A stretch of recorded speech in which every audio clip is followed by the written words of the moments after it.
जा रहे थे और उनका बच्चा सामान भरा पड़ा था, ऊपर कहीं सामान के ऊपर बैठा हुआ था, लेकिन क्या कर रहा था, वो अपने किताब पढ़ रहा था, यानी वो कंफर्ट की चिंता नहीं करता। कुछ लोग होते हैं कि भाई नींद नहीं आती, क्यों नहीं आती, कमरा ऐसा है, अगर उसको 5 स्टार होटल में रखोगे ना वो भी नींद नहीं आएगी। तो ये जो सोच है कि सुविधा होगी तो क्षमता आएगी, ऐसा नहीं। हमारे देश में बोर्ड की एग्जाम में जो नंबर लाते हो बच्चे कौन है, छोटे छोटे गांव के हैं। पहले क्या होता था, बड़े परिवार के बड़ी स्कूल के बच्चे, अब ऐसा नहीं है, छोटे छोटे परिवार के।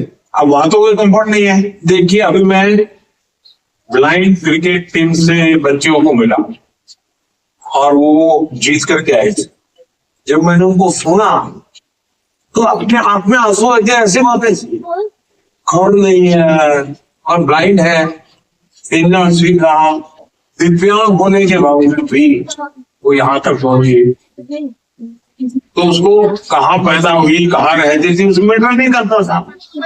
तो हम कंफर्ट जोन ही जीवन बनाता है, ये भ्रम में नहीं रहना चाहिए। जीवन बनता है जिंदगी जीने के तरीके से। माननीय प्रधानमंत्री जी को देखा तो मुझे तो अपने आप पर विश्वास नहीं हो रहा कि वो आ रहे तो इधर इंडिया के, तो मुझे लगा कि वो बहुत सीरियस रहते होंगे। लेकिन जब उनसे बातें की ना, बातें करके अपने अपने लगे, उन्होंने जो एडवाइस दी थी उसको सुनकर ऐसा लगा कि हाँ मैं तो ये कर सकता हूँ, अब मैं वो फॉलो करूंगा और अपने जीवन में उसको उन एडवाइस को फॉलो करने की कोशिश करूंगा।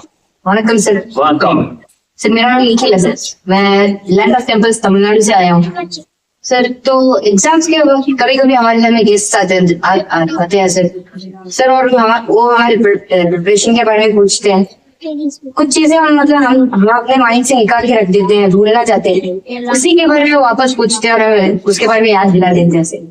और इसके बारे में हमारे मम्मी पापा भी कुछ कर नहीं पाते हैं सर। तो मैं आपसे ये पूछना चाहता हूँ, बताता हूँ क्या करना चाहिए। जैसे आए ना, बोले अंकल जी आप बहुत सफल व्यक्ति है, मैंने सुना था, मुझे आप बताइए बचपन में आप कैसे पढ़े, क्या आपको कभी गुस्सा आता था, आपको कभी टीचर मारते थे, आप कैसे करते थे? मुझे ये सरप्राइज था, जिन्हें अभी तक टीवी में देखा है उन्हें रियल लाइफ में सीधा देखने को मिल रहा है। और उन्होंने बहुत क्रिएटिव एक्टिविटी, मैंने एक्सपेक्ट नहीं किया था। उन्होंने बोला कि सिर्फ टेबल पलट देने के लिए उनसे जाके ध्यान से सुनो कैसे किया लाइफ में, आपने इस देश में इस पड़ाव को आपने कैसे पार किया। जुड़े सब, मेरा नाम पद्मा है, मैं लद्दाख से हूँ। सपने देखने ही चाहिए, लेकिन सपनों को गुनगुनाते रहना ये कभी काम नहीं। और इसलिए जीवन में कर्म को प्रधान देना चाहिए। मैं जहाँ हूँ मैं देखता रहा हूँ, मुझे वो अब जैसे मान लीजिए हमारा मन कर गए बताने से फायदा नहीं, कभी कभी हम बता दें हमारे मन के सपन